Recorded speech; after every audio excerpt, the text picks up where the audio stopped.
राजस्थान में एक गांव में घर में शादी होती है। शादी होकर नई नवेली दुल्हन घर में आई है तो सारे पड़ोसी एक दूसरे के गले लगते हैं और कहते हैं कि बधाई हो, अच्छा हुआ बेचारे की शादी नहीं हो रही थी, बहुत अच्छा हुआ इसकी शादी हो गई और इसकी दुल्हन कितनी सुंदर है। दोस्तों, ये बात सुनने में थोड़ी सी अजीब लग रही थी, लेकिन सभी लोग बहुत खुश थे और एक दूसरे को मिठाइयाँ खवा रहे थे। अब उसके बाद सारी रस्में हो जाती हैं। अब एक और रस्म आती है सुहागरात की। तो यहाँ पर वो दुल्हन अपना दूध गर्म करती है और उस दूध में नींद की गोलियां डालकर अपने पति को उस दूध को पिला देती है। वो पति गैर सुध होकर सो जाता है। आखिरकार दोस्तों, एक नई नवेली दुल्हन की अपने पति से क्या दुश्मनी थी जो अपने पति को उसने नींद की गोलियां खिलाई थी, और क्यों सभी लोग ये कह रहे थे कि अच्छा हुआ बेचारी की शादी नहीं हो रही थी, इसकी शादी हो गई। आखिरकार क्या राज की बातें थी, क्या ये कहानी थी, क्या ये घटना थी, ये सारी बातें आप लोगों को जाननी है तो वीडियो को आगे देखना होगा। और दोस्तों, आज हम एक ऐसे ग्रोह की हकीकत आप लोगों के सामने रखना चाहते हैं ताकि आपका भी कोई उल्लू ना काट सके और आपको कोई परेशान ना कर सके। तो इस कहानी पर गौर दीजिएगा और इसको सुनिएगा और अपनी जिंदगी में इन बातों का अमल कीजिएगा। नमस्कार, स्वागत करती हूँ आप सभी का। हमारा यूट्यूब चैनल है वैष्णवी चौधरी के नाम से और इसी नाम से हमारा फेसबुक पेज है, आप उसे भी फॉलो कर सकते हैं। तो चलिए कहानी की तरफ चलते हैं। राजस्थान के जयपुर में एक टेकचंद नाम का व्यक्ति रहता है। इसका एक बेटा होता है, बेटे का नाम राणा होता है। लेकिन दोस्तों, इसका बेटा 32 साल का हो चुका है, उसकी अभी तक शादी नहीं हुई है। टेकचंद की पत्नी बचपन में ही इसके बेटे को छोड़कर चली गई थी और भी इनका कोई इस दुनिया में नहीं रहता है। इसके बाद जो टेकचंद होता है अपने बेटे को देखकर अंदर ही अंदर भुनता रहता है कि मेरा एक लौता बेटा है, घर में पैसों की भी कोई कमी नहीं है, लेकिन जो भी रिश्ते वाला आता है इसके सांवले रंग को देखकर इससे शादी नहीं करता है। टेकचंद इसी परेशानी में उसका बीपी भी ऊपर नीचे होता रहता है, लेकिन क्या कर सकते हैं, जबरदस्ती किसी की बेटी को अपने घर में नहीं ला सकते। टेकचंद का जो पूरा काम था वो दोस्तों दिल्ली में काम किया करता, तो वो अक्सर दिल्ली आया करता और जाया करता। अब एक बार वो दिल्ली जाता है तो रास्ते में उसे एक व्यक्ति मिलता है। वो व्यक्ति उसी की पास वाली सीट पर बैठा हुआ होता है और उन दोनों में बातचीत शुरू हो जाती है। हम भी कभी सफर करते हैं तो हम भी कोई अपने किसी से ऐसी बातें करने लग जाते हैं। आपको पता है, बात ही बातों में सफर कब खत्म हो जाता है पता नहीं चलता। तो टेकचंद भी उस व्यक्ति से बात करने लगता है। अब दोनों में बातें होने लगती हैं। बातें क्या थी कि टेकचंद ने अपने घर की बातचीत शुरू कर देता है। टेकचंद उस व्यक्ति से कहता है कि वो व्यक्ति कहता है कि और भाई साहब, वैसे सब कुछ अच्छा चल रहा है। तो टेकचंद कहता है कि सब कुछ तो बहुत अच्छा चल रहा है, लेकिन जिंदगी में एक कमी है। अब यहाँ पर वो व्यक्ति कहता है कि क्या भाई साहब, क्या कमी है आपकी जिंदगी में? तो टेकचंद कहता है कि अरे भाई क्या बताऊं, मेरा एक बेटा है, वो 32 साल का हो चुका है।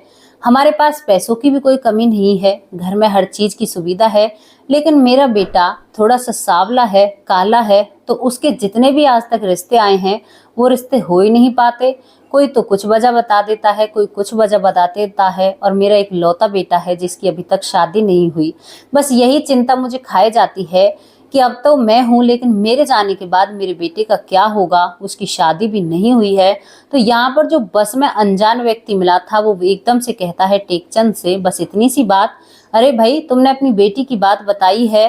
वैसे तो भाई साहब हम बहुत गरीब लोग हैं, लेकिन मेरी एक भतीजी है, मेरे भाई की बेटी, मेरी बेटी ही मानो आप उसे, मेरी बेटी है, स्वाति उसका नाम है। और तभी वो अपने फोन से एक फोटो स्वाति का टेकचंद को दिखाता है। तो स्वाति बहुत खूबसूरत होती है और टेकचंद फोटो को देखते ही अपने बेटे की बहू के सपने लेने लगता है कि मेरे बेटे की बहू बन गई तो हमारे घर का जो कमी है वो पूरी हो जाएगी। और टेकचंद कहता है कि अरे भाई मेरे बेटे, फिर टेकचंद अपने बेटे की फोटो दिखाता है तो वो व्यक्ति कहता है अनजान कि अरे आपका बेटा तो बहुत अच्छा है, लोग वैसे ही नुक्स निकालते हैं, अच्छा तो बंदा है, खाते पीते घर का है, बहुत सुंदर है, काले और गोरे तो दो ही रंग होते हैं। और यहाँ पर अब रिश्ते की बात शुरू होने लगती है। जो अनजान व्यक्ति मिला है वो कहता है कि भाई साहब हम भी अपनी बेटी के लिए एक रिश्ता ढूंढ रहे हैं और इससे अच्छा रिश्ता कहाँ पर होगा। और यहाँ पर दोनों एक दूसरे का नंबर ले लेते हैं।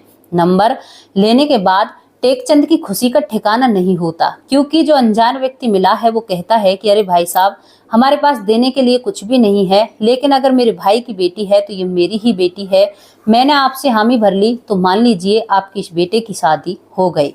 तो यहाँ पर ये मामला था कि हाँ शादी हो गई, लेकिन उस व्यक्ति ने एक और शर्त रखी थी। उसने कहा था कि ना ही तो हमारे पास पैसे हैं दहेज में देने के लिए, ना ही हम कुछ दहेज का सामान दे सकते, केवल हमारे पास बेटी है और हमारे पास रोटी तक भी नहीं है। और दूसरी बात, अगर हम आपके बेटे से अपनी बेटी की शादी करेंगे तो दिल्ली के एक मंदिर में करेंगे, हमारे पास इतने पैसे भी नहीं हैं कि हम एक बैंक्वेट हॉल या एक हॉल बुक कर सकें। टेकचंद को क्या था, वो राजी हो जाता है, दिल्ली का काम निपटाता है, तुरंत अपने घर जाता है और ये खुशखबरी अपने बेटे को देता है। हालांकि वो खुशखबरी फोन पर भी दे सकता था, लेकिन वो घर जाकर अपने बेटे को बताता है कि बेटे ऐसे ऐसे मैं तेरा एक बस में अनजान व्यक्ति मिला है और मैं उससे तेरा रिश्ता, उसकी बेटी से रिश्ता तय कर आया हूँ और उसकी फोटो भी मेरे फोन में है। जब स्वाति की फोटो टेकचंद का बेटा राणा देखता है तो वो भी स्वाति के सपने लेने लगता है। स्वाति इतनी खूबसूरत होती है। अब यहाँ पर जब दोनों ने नंबर ले लिए थे तो शाम के वक्त टेकचंद के पास फोन आता है उसी व्यक्ति का। वो कहता है कि हाँ भाई साहब, आपने क्या सोचा इस रिश्ते के बारे में? तो टेकचंद हामी भर लेता है, लेकिन फिर वही बात होती है। अनजान व्यक्ति कहता है कि अभी आप किसी रिश्तेदार को मत बताना, अरे जब नई नवेली दुल्हन घर आएगी तो पूरे गांव को पता चल जाएगा, आप चिंता क्यों करते हो। और दोस्तों, इसी शर्त पर ये शादी फिक्स हो जाती है और ना ही यहाँ पर कोई हल्दी होती है, ना ही कोई मेहंदी होती है, ना ही कोई सगाई होती है। केवल एक तारीख फिक्स कर दी जाती है और एक दिल्ली का मंदिर बुक कर दिया जाता है और ये शादी उस दिन होनी थी।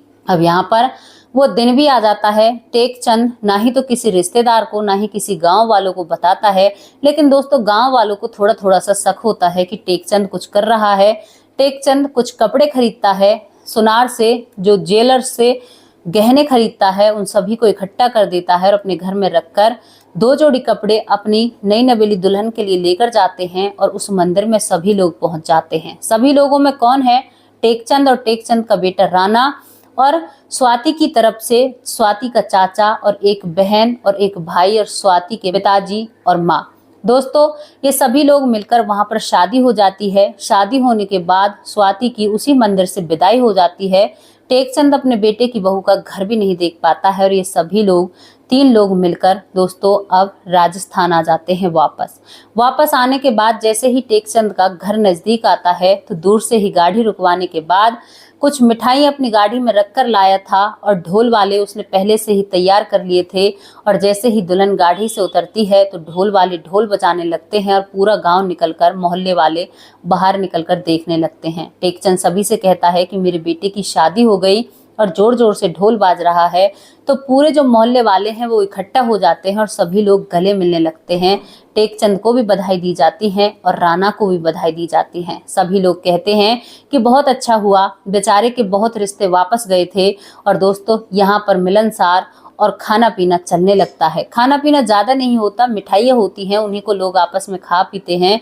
उसके बाद जो पड़ोसन होती हैं, क्योंकि टेकचंद के घर में कोई महिला और नहीं होती, तो जो पड़ोसन होती हैं वही उस नई नवेली दुल्हन का गृह प्रवेश कराती हैं और उसके बाद उसको अंदर ले जाती हैं।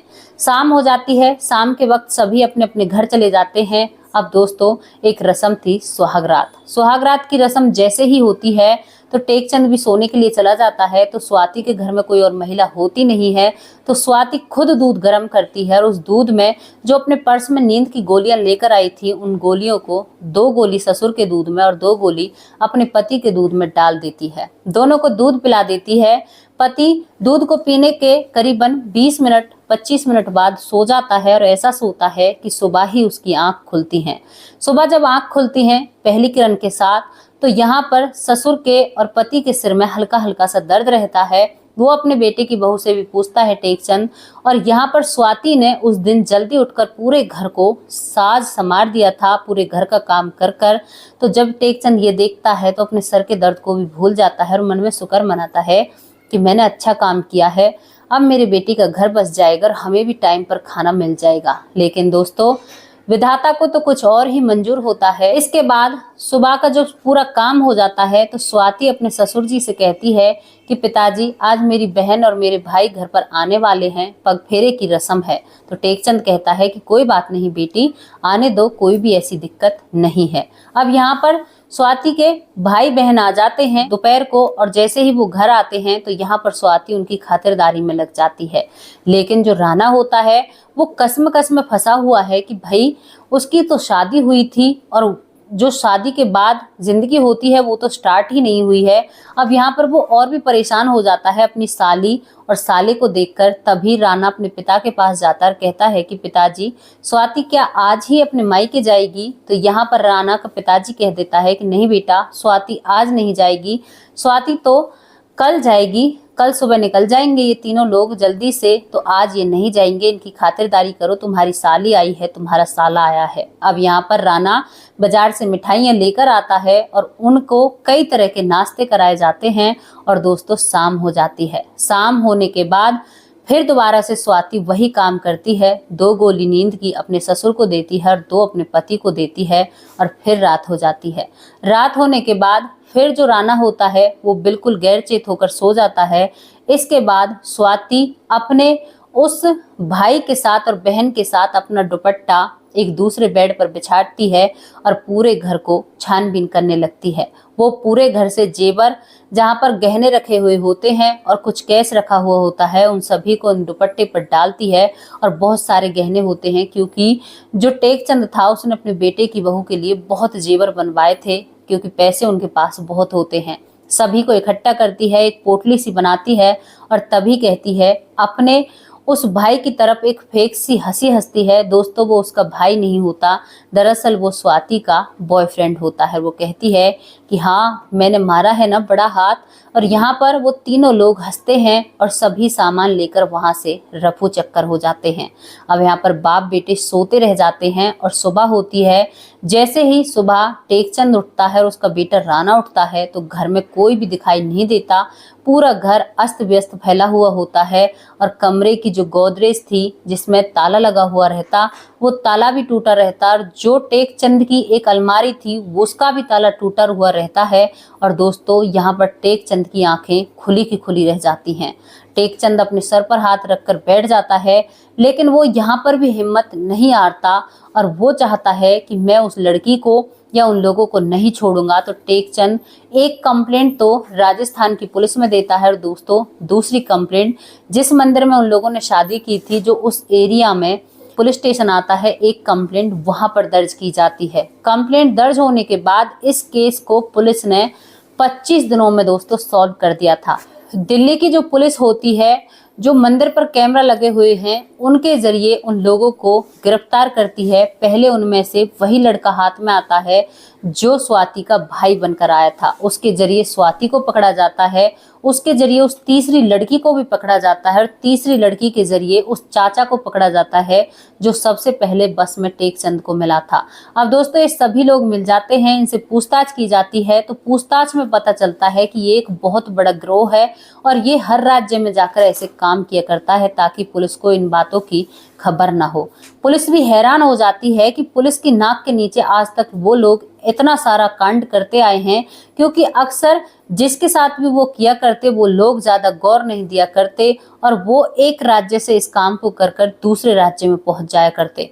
उन्होंने आज तक जाने अनगिनत कितनी ऐसी शादियां की थी और कितने लोगों से लूटपाट की, ये उन लोगों ने पक्का पूरा गिन के नहीं बताया था पुलिस को। और दोस्तों यहाँ पर टेकचंद अपने सर पर हाथ रखकर बैठ जाता है कि करने चला था बेटे की शादी और उसके साथ ही धोखा हो जाता है। ये वो घटना थी जो देश में घटती हैं। ऐसे गिरोह बहुत सारे हैं, कई तरह के। जो बच्चे चोरने वाले होते हैं वो भी गिरोह में ही काम किया करते हैं। और दोस्तों ये गिरोह हमेशा फेसबुक जो सोशल साइट होती हैं उन सभी पर एक्टिव होते हैं और लोगों को हमेशा उल्लू बनाते हैं। इस गिरोह ने एक और अपनी बात बताई थी कि ये इसी तरह अपने लोगों को छोड़कर रखते हैं इधर उधर। पूरे दिन वो लोग घूमते हैं बसों में, ट्रेनों में और ऐसे लोगों की तलाश करते हैं जो लोग लाचार हैं, जिनका कोई काम नहीं बन रहा हो, तो वो इसी तरह टारगेट किया करते हैं जैसे टेकचंद को टारगेट किया गया था।